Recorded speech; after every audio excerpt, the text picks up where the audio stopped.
Let's cut the fluff. Ever had someone talk over you like your words didn't matter? Or maybe they toss little jabs masked as jokes, roll their eyes, or make you feel like your time, energy, even your basic humanity is somehow optional? And the worst part? You're expected to stay polite, smile through it, and be the bigger person. Well, not today. If you're tired of playing nice while others walk all over you, this video is for you. We're diving into bold, brutally honest, maybe even slightly controversial, ways to handle disrespect without blowing up, without stooping to their level, and without sacrificing a shred of your self-respect. By the end of this, you'll have the exact tools to draw the line so clearly, no one will ever question where you stand again. Let's get into it. 1.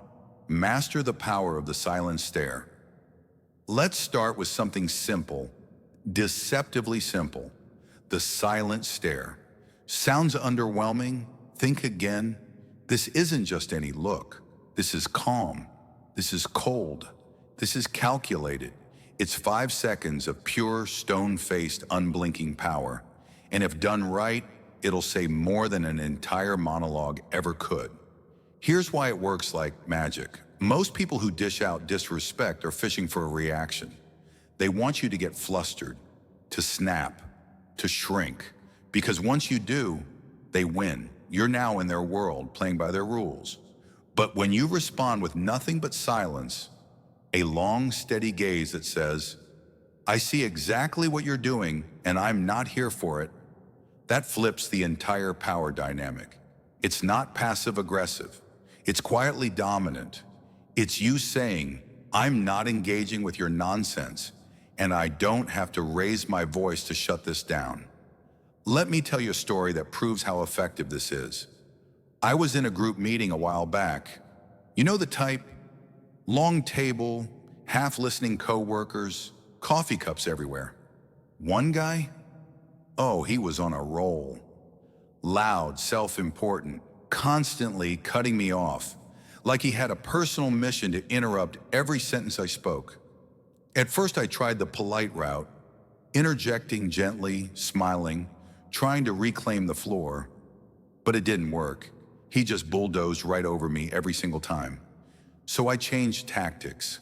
I leaned back in my chair, crossed my arms slowly, locked eyes with him, and said absolutely nothing. 5 seconds.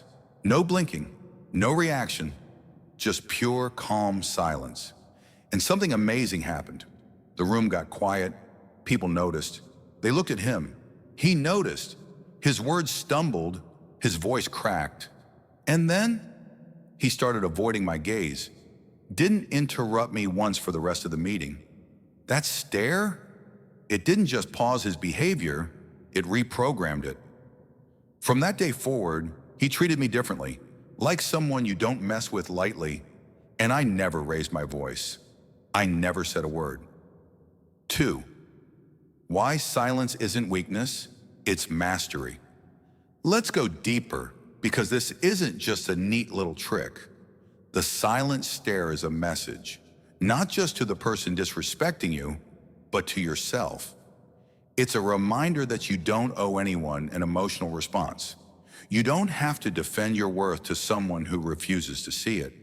And most importantly, you don't have to perform strength. You are strength. Too often when someone disrespects us, we scramble to explain ourselves, to justify, to soften the impact, or worse, we laugh it off. Because, hey, don't cause a scene, right? But here's the truth. Respect isn't something you ask for. It's something you command, through presence, through boundaries, and through silence when needed. Holding that stare is an act of stillness. But make no mistake, it's not passive. It's a controlled, grounded response that shows the world exactly who's in charge of your emotions. Spoiler, it's you. And here's something no one tells you. People who regularly cross lines, they often don't even realize they're doing it. Why? Because they've never been called out, never been made uncomfortable, never seen the mirror held up to their behavior. But when you give them that deadpan, no-nonsense stare, oh, now they feel it. And that discomfort, that's growth knocking on their door. 3, reclaiming space without a word. Let's step back and look at the big picture. What we're really talking about here isn't just a tactic. It's a philosophy, a way of moving through the world with self-respect so anchored, it doesn't waver even when others test it. That stare, it's about reclaiming space, reclaiming peace, dignity, self-trust. Think of it like this. Every time you choose not to react emotionally to someone's disrespect, you're reinforcing a truth within yourself. I don't need their validation. I know who I am, and that is magnetic. You walk differently when you believe in your own value. You speak less, but mean more. You stop performing for people who've already decided not to clap, so the next time someone disrespects you, talks over you, mocks you, undercuts you, try it. Breathe, pause, lock eyes, and say nothing. Let the silence do the heavy lifting. Quick recap, why this works so well. Before we move on to the next strategy, trust me, they only get more powerful from here. Let's recap why the silent stare is such a game changer. It disrupts the disrespect cycle without escalating it. It keeps you calm, composed, and in control. It signals to others that you're not to be messed with. It trains you to respond with intention, not impulse. It holds others accountable without drama. You don't need to shout, you don't need to explain, and you certainly don't need to shrink. Sometimes the strongest message is sent in silence. Next up, turning the tables without losing grace. We've got more tools coming. Next up, how to call someone out gracefully in real time without causing a scene or looking like the bad guy. Trust me, this next one's a game changer. Stick around.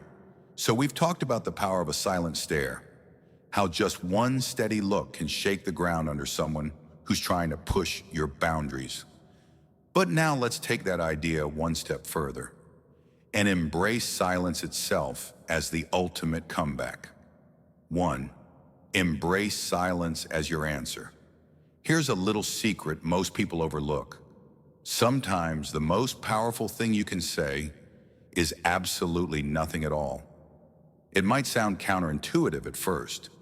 When someone throws shade your way, be it a passive-aggressive jab, an outright insult, or just a disrespectful tone, our instinct is to respond, to defend, to clap back, to prove we won't be walked over. But what if I told you that silence isn't weakness, it's strategy? You see, silence is often misunderstood. People assume it's passive. That saying nothing means you're letting the other person win. But here's the truth. Real silence, intentional, calm, and unbothered, is anything but passive. It's a choice, a statement, and sometimes it speaks louder than 1,000 clever comebacks ever could. Let me paint the picture. When someone disrespects you, what they're really trying to do is provoke you, to get a rise, to see you squirm, to make you dance to their tune. But when you don't take the bait, when you simply don't engage, they're left alone. With their words, with their behavior, with the mirror you've just held up to them. You're not scolding. You're not retaliating. You're just showing them crystal clear that they don't get access to your energy. And that's where the magic happens. 2. Silence forces reflection, and it's surprisingly loud. There's something haunting about silence. It lingers, it echoes, and for someone expecting a reaction, it's unnerving. I've found that silence doesn't just disarm disrespect, it amplifies self-respect. Because every time you choose not to respond, you're reinforcing something deep inside. My peace matters more than your opinion. Let me get personal here. I used to be the type who'd nervously laugh at rude comments just to keep the peace. I'd try to smooth things over, explain myself, make it all okay. But every time I did, it left me feeling drained, small, and honestly, a little ashamed. It was like I was trading pieces of myself just to avoid conflict. Everything changed when I started using silence instead. I remember the first time I did it deliberately. Someone made a snide comment, something dismissive and unnecessary about a project I'd been working hard on. The old me would have laughed, justified, or defended. But this time, I just paused. I looked at him, lifted one eyebrow, and said, nothing. The room felt it. He felt it. The silence stretched just long enough to make him shift in his seat.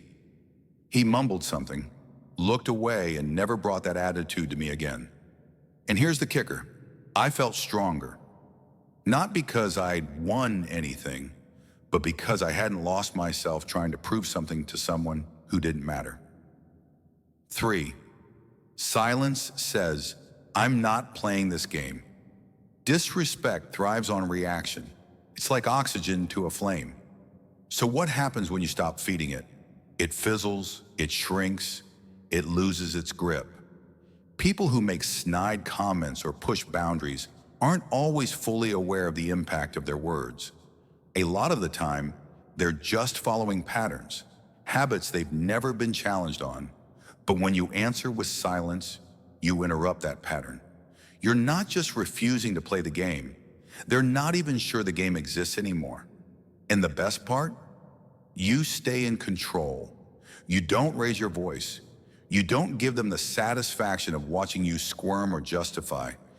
You simply remove your energy from the table. And believe me, silence can be deafening when it lands right. 4. A quick story. The joke that fell flat.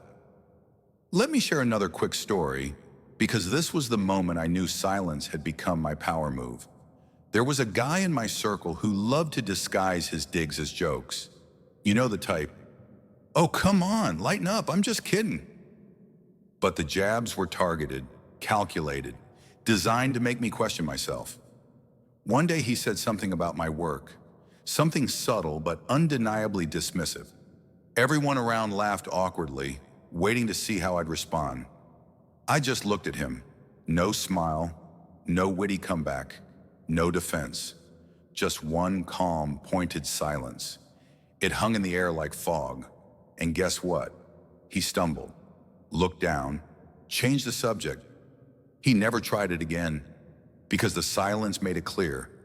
This isn't a game I'm willing to play. Not with you, not today, not ever. 5. Silence isn't avoidance, it's mastery. Here's what I want you to take away from this. Choosing silence doesn't mean you're running from confrontation. It means you've outgrown the need to prove yourself in every single moment. You're no longer living on someone else's emotional hook.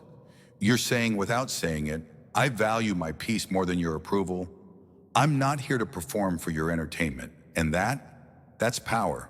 It's not always easy. Silence takes practice. It takes restraint. It takes the courage to sit in the discomfort and let your presence be the answer. But once you get the hang of it, it becomes second nature. You stop reacting to nonsense. You stop feeling the need to explain. You stop offering pieces of yourself to people who haven't earned your voice. 6, the bottom line. So next time someone crosses the line, whether it's with a rude comment, a backhanded joke, or a passive-aggressive remark, try it. Just pause. Look at them and say, absolutely nothing. Let the silence do its job. Watch how quickly the mood shifts. Watch how clearly your boundary is felt. And most importantly, watch how much better you feel for not giving away your energy. Silence isn't weakness, it's wisdom. And when used right, it's a language all its own. So we've learned that silence isn't weakness, it's wisdom. It's the shield that protects your energy and the quiet strength that leaves others to face their own behavior. But now let's talk about another boundary, one just as crucial but often overlooked: the power of not explaining yourself. 1. Stop explaining your choices. Here's a truth that might sting a little. You don't owe anyone an explanation for how you live your life. Let that sink in. How many times have you made a personal decision, something that felt right for you, only to have someone immediately chime in with a why? Why did you choose that? Why didn't you go to that party? Why would you quit that job? It's like people think your life is some group project they're entitled to critique, and the truth is, they're not. You don't need to justify your choices to every coworker, friend, or family member who doesn't get it.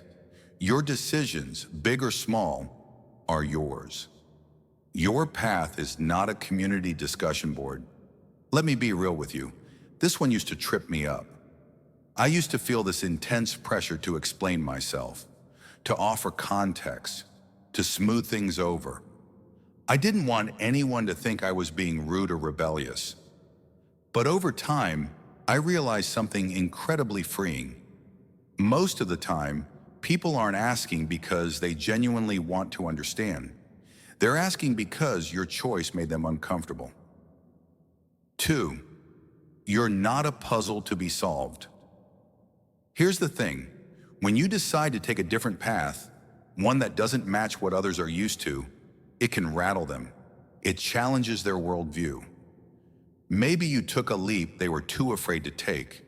Maybe you broke away from a pattern they're still stuck in.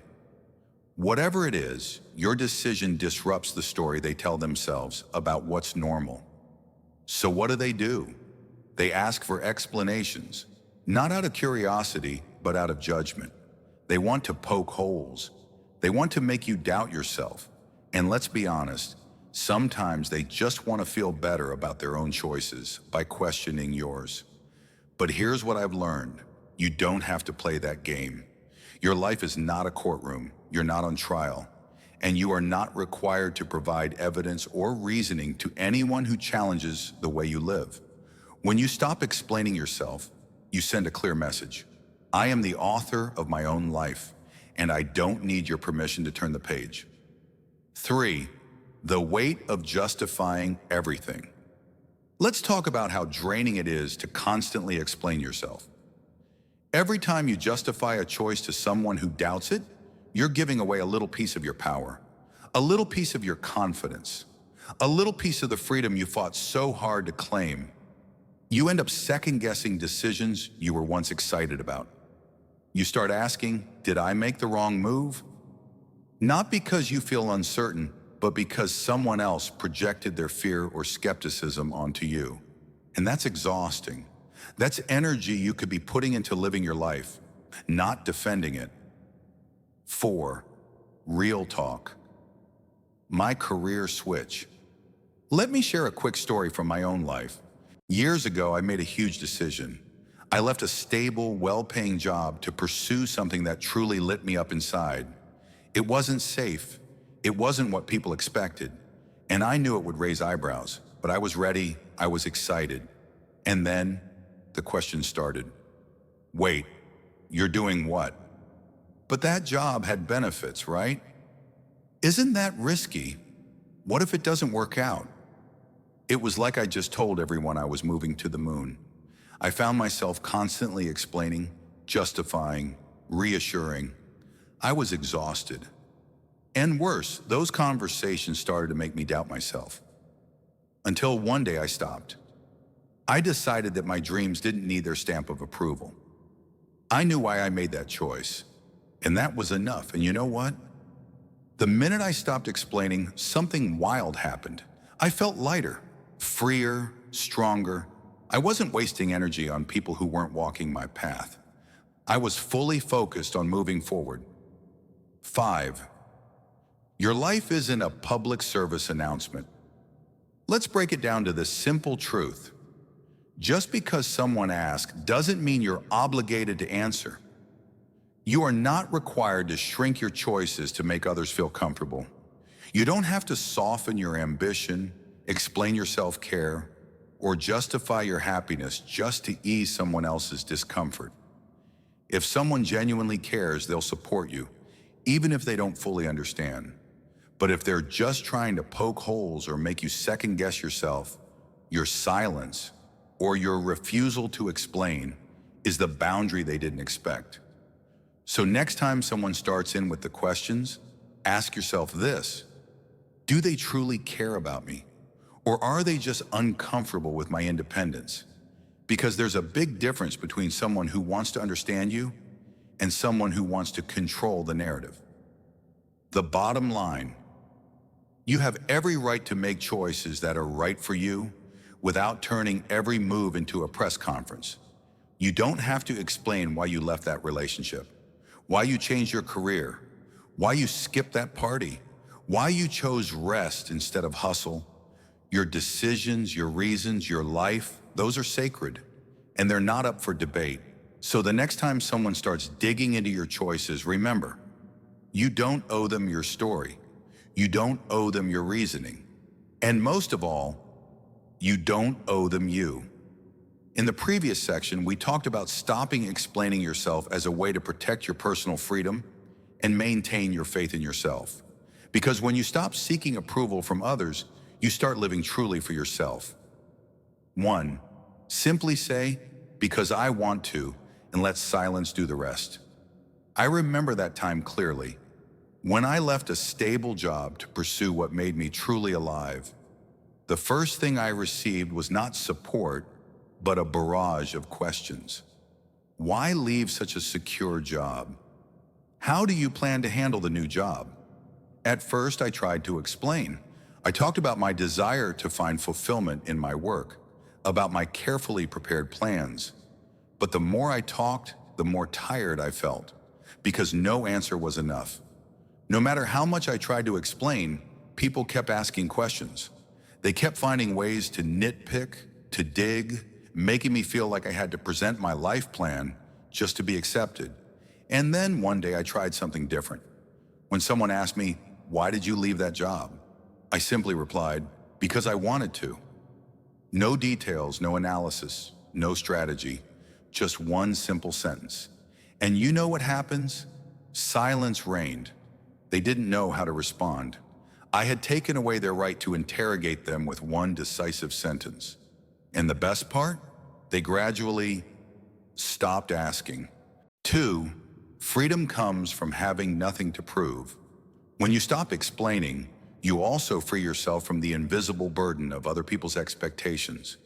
You no longer have to worry about someone's feelings just because your choices make them uncomfortable. You stop letting other people into your inner world with their doubts, and instead, you start living the way you choose for the reasons you believe in.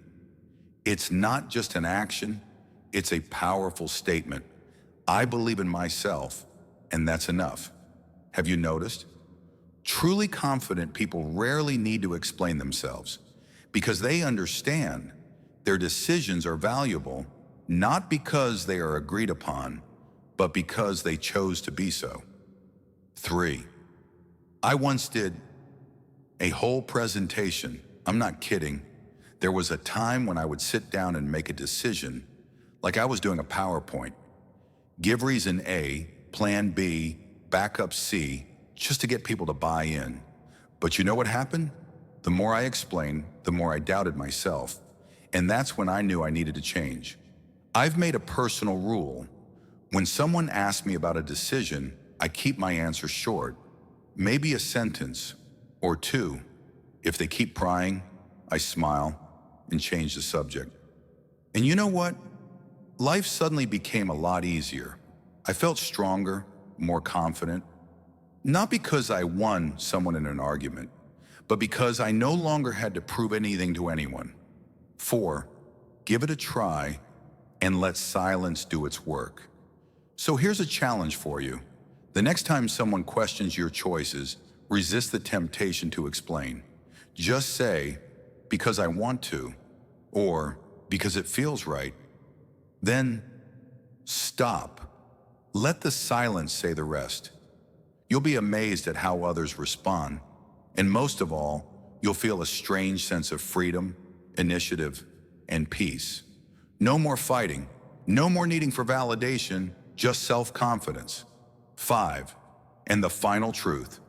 Your choice is valuable enough just because you chose it. That's the point. You don't need anyone else's stamp of approval. You don't need logic or conviction. Your choice has value, has meaning, simply because you made it. And that is enough. Once you stop justifying your choices and start setting clear boundaries, the next thing you need to learn is to keep your distance. Because sometimes protecting the peace isn't about words, but about a silent action, taking a step back. 6, keep your distance because no one deserves to make you feel small in your own life. I used to have a friend, a very close one, but every time I shared something about my life, whether it was my job, my love life, or even just the music I was listening to, they would have something to say. At first I thought, they must be joking. Am I being too sensitive? So I continued to keep them in my life. I kept seeing them, talking to them, trying to ignore the lighthearted teasing. But then those words, the biting jokes, began to leave a mark. I realized that I was living in a state of anticipation. Every time I saw him, I was tense. I waited for something to say that would upset me. It was like I was walking on eggshells. Every step had to be careful. And then one day, I tried a different approach. I didn't confront them. I didn't call them out and make a big deal out of it. I just started keeping my distance. Instead of seeing each other every week, I stretched it out to a month. No more initiating contact. No more trying to maintain something that made me feel smaller every time I was around. The result? I felt lighter. I breathed easier. And in that space, I realized the relationship was much more toxic than I had thought.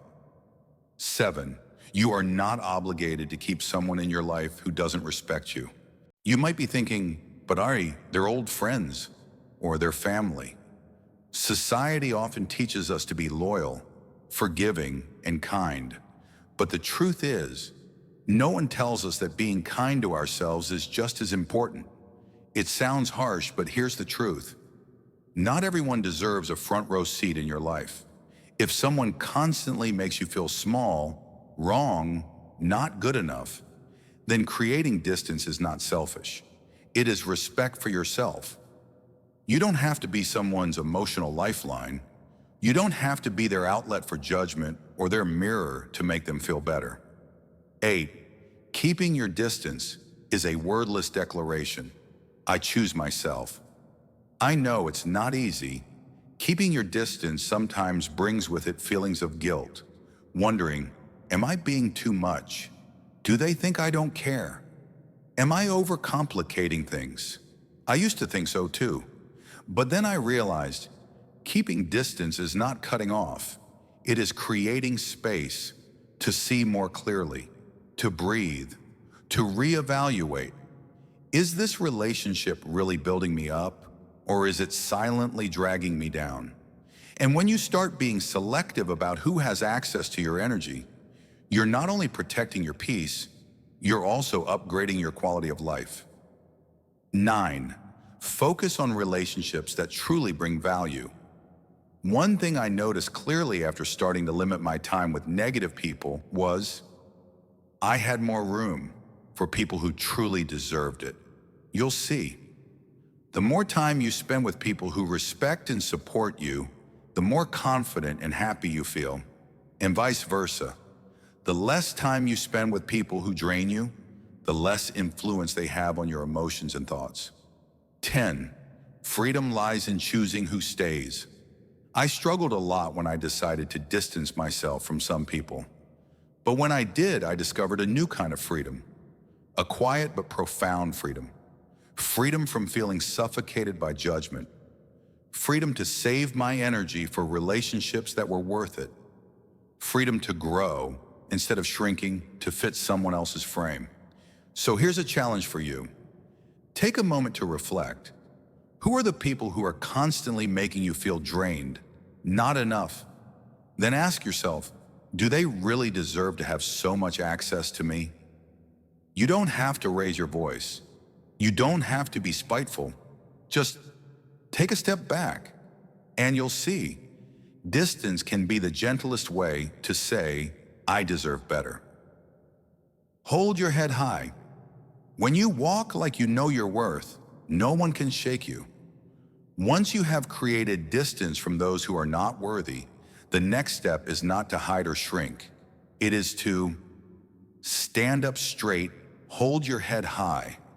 Because people who disrespect others often have a familiar trick, making you feel small.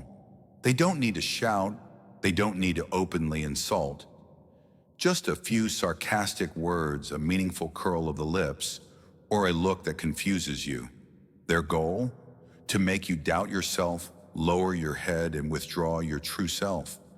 But when you keep your back straight, walk steadily, and especially when you hold your head high, you are sending a clear message without saying a word. I know who I am, and nothing you say can make me feel less valuable. Confidence, what makes people who disrespect you feel uncomfortable? Here's an interesting thing that few people talk about. Confidence makes people uncomfortable, especially those who are used to putting others down. Why? Because they believe that their words and actions have power over you, that they can control your emotions, sway your spirit. But when you don't react, when you hold your head up and remain unmoved, you take away the only tool they have to hurt you: influence. And you know what happens when someone loses power over you? They get confused, they get upset, they get lost. I've been there, and I want to tell you about it. I remember I used to have an acquaintance, the type of person who you had to prepare yourself every time you met him. He always had a half smile on his face. He always had a seemingly harmless remark that was enough to make you feel a pang in your heart. At first I thought, forget it, they're just joking. But gradually I started to shy away from them. I felt like I always had to be on my guard, had to protect myself from verbal attacks. And then I got tired. I decided enough is enough. From that point on, I stopped ducking and ducking. I walked straight into the room, shoulders back, head held high. And every time they dropped a line, I looked them straight in the eye, smiled, and didn't react at all. You know what happened? They started to back down. They realized that the words no longer had any bite, that I was beyond their reach, and slowly their power disappeared.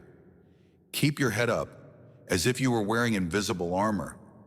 There's a strange power in holding your head up high, like an invisible push around you that says, I'm not vulnerable, I'm not easily manipulated.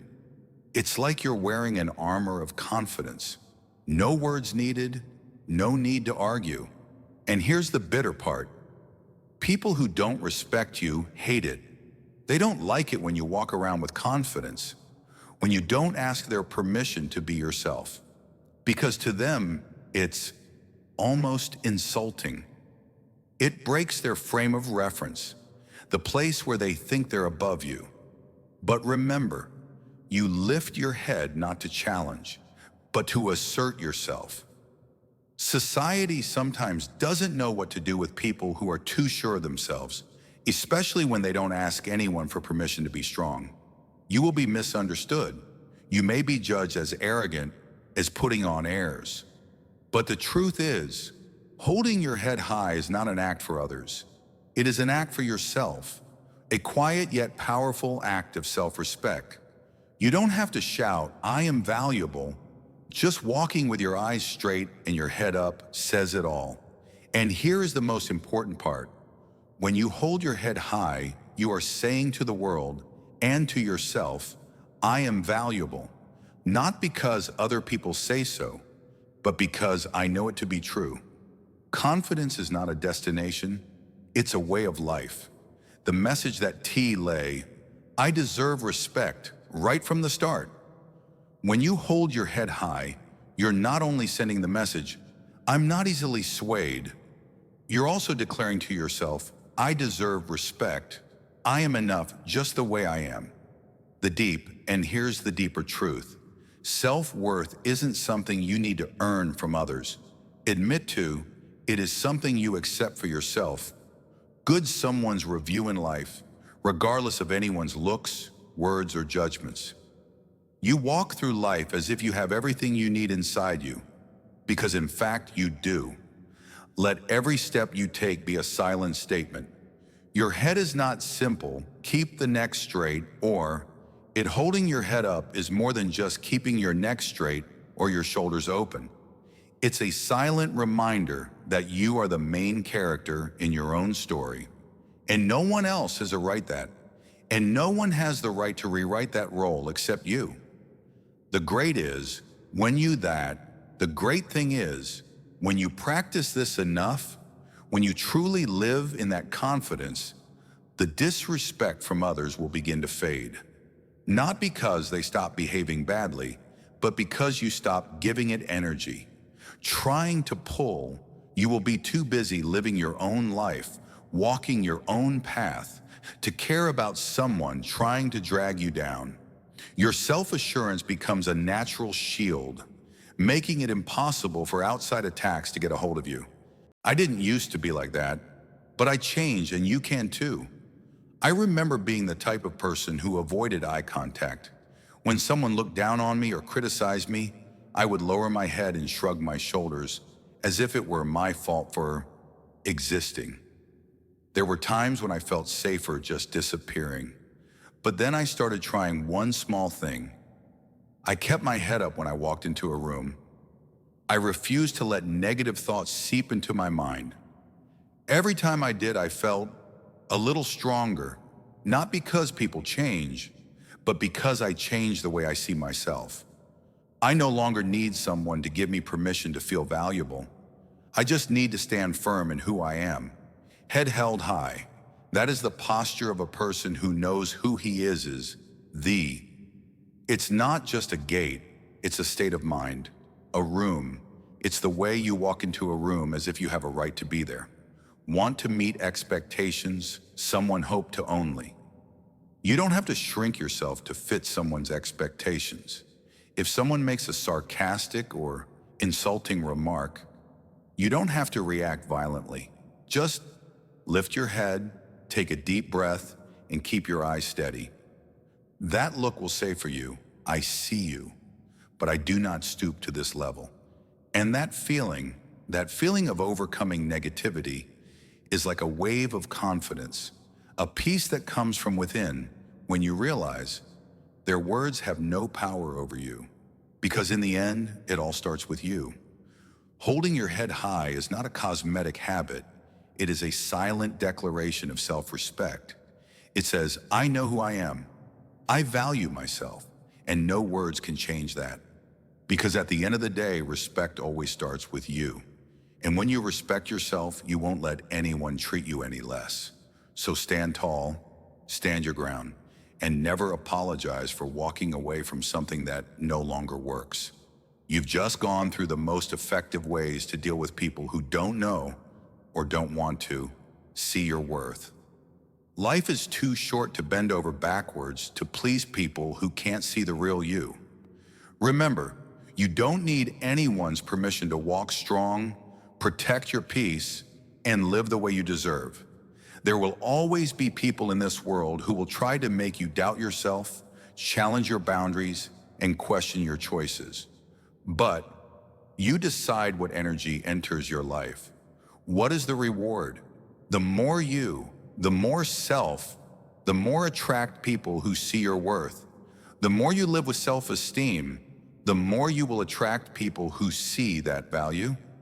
Those down will begin the environment to feel you people who lift you up instead of pulling you down. Everything will start to change, from within to around you, all with you. It all starts with you taking your power into your own hands, and let the rest take care of itself. So keep your head high, be quiet when the time comes, and never regret walking away from something that no longer serves you. If you find it helpful, thank you for watching this video. If you found this message to be helpful, please like, subscribe, and share. This reminder, say it to someone who needs this reminder. You are valuable, and you don't need anyone's permission to live as such. Being looked down upon or have been strong boundary. If you have ever experienced being disrespected or have ever had to forcefully set boundaries, comment below. Your story, I would love to hear your story. You at video. See you in the next video. Keep the faith, stay strong, and don't forget, self-respect is where all good things start.